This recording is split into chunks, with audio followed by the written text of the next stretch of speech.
water and cider and shroud him in 2 pieces of cloth and neither perfume him nor cover his head, for Allah will resurrect him on the day of resurrection and he will be saying, Labbaik.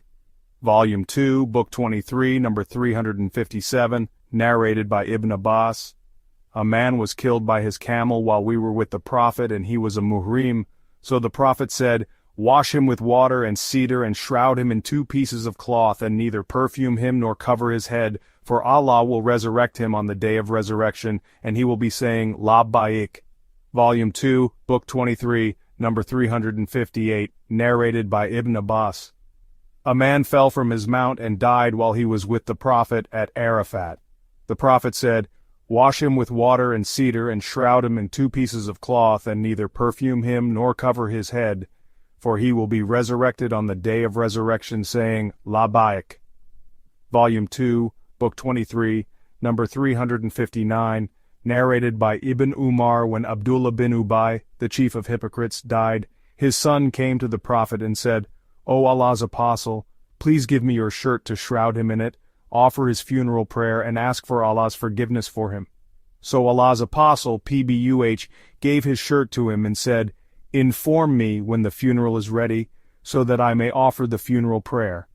So he informed him, and when the Prophet intended to offer the funeral prayer, Umar took hold of his hand and said, Has Allah not forbidden you to offer the funeral prayer for the hypocrites? The Prophet said, I have been given the choice, for Allah says, It does not avail, whether you, O Muhammad, ask forgiveness for them, hypocrites, or do not ask for forgiveness for them. Even though you ask for their forgiveness 70 times, Allah will not forgive them. 9.80. So the Prophet offered the funeral prayer, and on that the revelation came, and never, O Muhammad, pray funeral prayer for any of them, that is, hypocrites, that dies. 9.84. Volume 2, Book 23, number 360, narrated by Jabir. The Prophet came to the grave of Abdullah bin Ubay after his body was buried. The body was brought out, and then the Prophet put his saliva over the body and clothed it in his shirt. Volume 2, Book 23, number 361, narrated by Aisha. The Prophet was shrouded in 3 pieces of cloth which were made of suhul, a type of cotton, and neither a shirt nor a turban were used. Volume 2, Book 23, number 362, narrated by Aisha. Allah's apostle was shrouded in 3 pieces of cloth and neither a shirt nor a turban were used. Volume 2, Book 23, number 363, narrated by Aisha. Allah's apostle was shrouded in 3 pieces of cloth which were made of white suhul and neither a shirt nor a turban were used. Volume 2, Book 23, number 364, narrated by Sa'd from his father. Once the meal of Abdurrahman bin Auf was brought in front of him, and he said, Mus'ab bin Umar was martyred, and he was better than I, and he had nothing except his bird, a black square narrow dress, to be shrouded in. Hamza, or another person, was martyred, and he was also better than I, and he had nothing to be shrouded in except his bird. No doubt I fear that the rewards of my deeds might have been given early in this world. Then he started weeping. Volume 2, Book 23, number 365, narrated by Ibrahim. Once a meal was brought to Abdurrahman bin Auf, and he was fasting. He said, Mus'ab bin Umar was martyred, and he was better than I, and was shrouded in his bird, and when his head was covered with it, his legs became bare, and when his legs were covered, his head got uncovered. Hamza was martyred, and was better than I. Now the worldly wealth have been bestowed upon us, or said a similar thing. No doubt I fear that the rewards of my deeds might have been given earlier in this world. Then he started weeping, and left his food.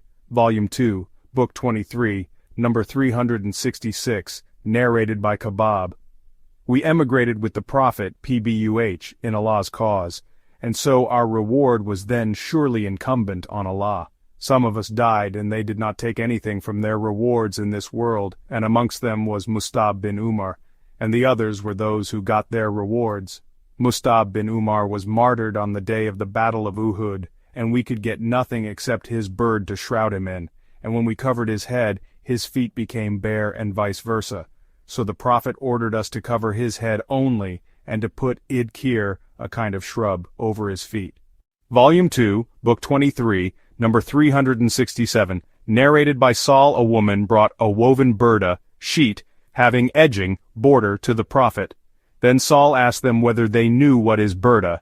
They said that burda is a cloak, and Saul confirmed their reply. Then the woman said, I have woven it with my own hands, and I have brought it so that you may wear it. The Prophet accepted it, and at that time he was in need of it. So he came out wearing it as his waist sheet.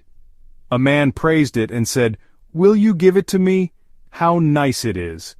The other people said, You have not done the right thing, as the Prophet is in need of it, and you have asked for it when you know that he never turns down anybody's request. The man replied, By Allah, I have not asked for it to wear it, but to make it my shroud. Later it was his shroud.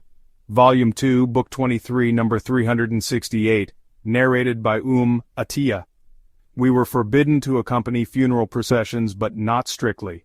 Volume 2, Book 23, number 369, narrated by Muhammad bin Sirin.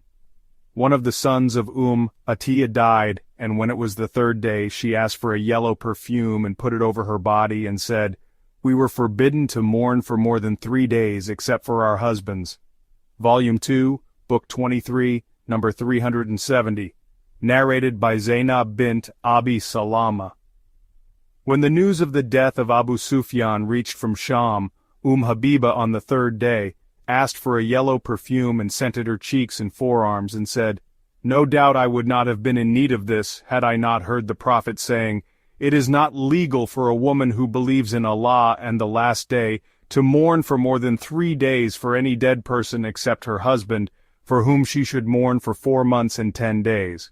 Volume 2, Book 23, number 371, narrated by Zainab bint Abi Salama. I went to Habiba, the wife of Prophet, who said, I heard the Prophet saying, It is not legal for a woman who believes in Allah and the last day to mourn for any dead person for more than 3 days, except for her husband, for whom she should mourn for 4 months and 10 days. Later I went to Zainab bint Jahsh when her brother died. She asked for some scent, and after using it she said, I am not in need of scent, but I heard Allah's apostle saying, It is not legal for a woman who believes in Allah and the last day to mourn for more than 3 days for any dead person except her husband, for whom she should mourn for 4 months and 10 days. Volume 2, Book 23, number 372, narrated by Anas bin Malik. The Prophet passed by a woman who was weeping beside a grave. He told her to fear Allah and be patient. She said to him, Go away, for you have not been afflicted with a calamity like mine. And she did not recognize him. Then she was informed that he was the Prophet. So she went to the house of the Prophet, and there she did not find any guard. Then she said to him, I did not recognize you. He said, Verily, the patience is at the first stroke of a calamity. Volume 2, Book 23, number 373, narrated by Usama bin Zaid. The daughter of the Prophet, Pbuh, sent a messenger to the Prophet requesting him to come as her child was dying or was gasping, but the Prophet returned the messenger and told him to convey his greeting to her and say, Whatever Allah takes is for him, and whatever he gives is for him, and everything with him has a limited fixed term in this world, and so she should be patient and hope for Allah's reward. She again sent for him, swearing that he should come. The Prophet got up, and so did Sa'd bin Ubadah, Mu'ad bin Jabal, Ubay bin Ka'b, Zaid bin Thabit, and some other men. The child was brought to Allah's apostle while his breath was disturbed in his chest. The sub-narrator thinks that Usama added, as if it was a leather water skin.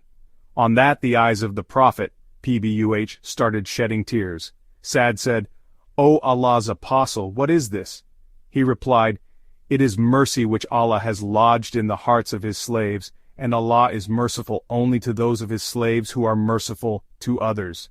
Volume 2, Book 23, number 374, narrated by Anas bin Malik. We were in the funeral procession of one of the daughters of the Prophet, and he was sitting by the side of the grave. I saw his eyes shedding tears. He said, Is there anyone among you who did not have sexual relations with his wife last night? Abu Talha replied in the affirmative. And so the Prophet told him to get down in the grave, and so he got down in her grave. Volume 2, Book 23, number 375, narrated by Abdullah bin Ubaidullah bin Abi Mulaika, one of the daughters of Uthman died at Mecca. We went to attend her funeral procession. Ibn Umar and Ibn Abbas were also present. I sat in between them, or said I sat beside one of them, then a man came and sat beside me. Abdullah bin Umar said to Amr bin Uthman, "Will you not prohibit crying as Allah's apostle has said, the dead person is tortured by the crying of his relatives?" Ibn Abbas said, "Umar used to say so." Then he added, narrating, "I accompanied Umar on a journey from Mecca till we reached Al-Baida. There he saw some travelers in the shade of a samura, a kind of forest tree. He said to me, 'Go and see who those travelers are.' So I went and saw that one of them was Suhaib. I told this to Umar, who then asked me to call him. So I went back to Suhaib and said to him, 'Depart and follow the chief of the faithful believers.' Later, when Umar was stabbed, Suhaib came in weeping and saying, 'O my brother, O my friend.' On this Umar said to him, 'O Suhaib, are you weeping for me while the Prophet said, the dead person is punished by some of the weeping of his relatives?'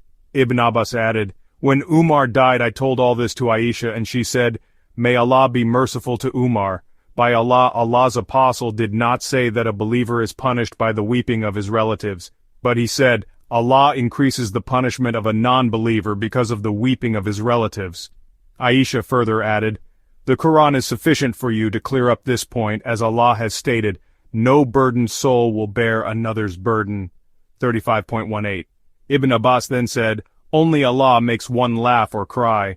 Ibn Umar did not say anything after that. Volume 2, Book 23, number 376, narrated by Aisha, the wife of the Prophet. Once Allah's apostle passed by the grave of a Jewess whose relatives were weeping over her. He said, 'They are weeping over her, and she is being tortured in her grave.'